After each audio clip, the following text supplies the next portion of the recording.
এই তো শুটকি ভুনার মধ্যে এবার পুঁই শাক আর আলু দিয়ে দেওয়া হয়েছে।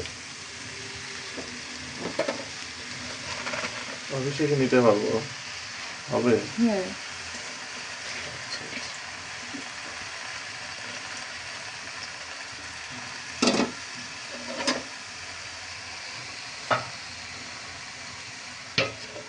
আচ্ছা, দেখে তাহলে কতক্ষণ পরে এটা?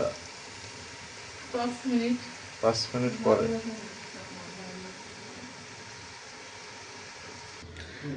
5 মিনিট হয়ে গেছে। 5 মিনিট পরে এবার ঢাকনা তুলে নাড়াচাড়া দিলে শুটকির সাথে ভালো করে মিক্সার করে দিতে হবে।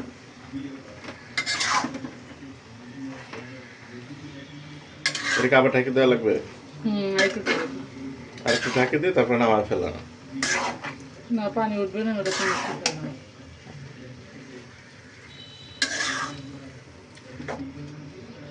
আলুটা সিদ্ধ হওয়ার জন্য। আলু আর শাকটা সিদ্ধ হওয়ার জন্য তাহলে আবার 5-7 মিনিট রাখতে হবে।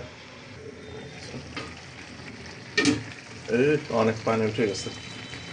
এই পানিতেই শাক এবং আলু সিদ্ধ হয়ে যাবে।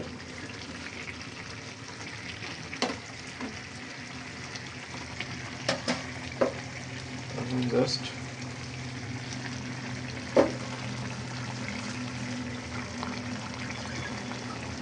পানিটা শুকায় গেলে নামানো, তাই না? এই হলো আমাদের চাপা শুটকি দিয়ে পুঁই শাক রান্না। খুবই মজার একটা খাবার।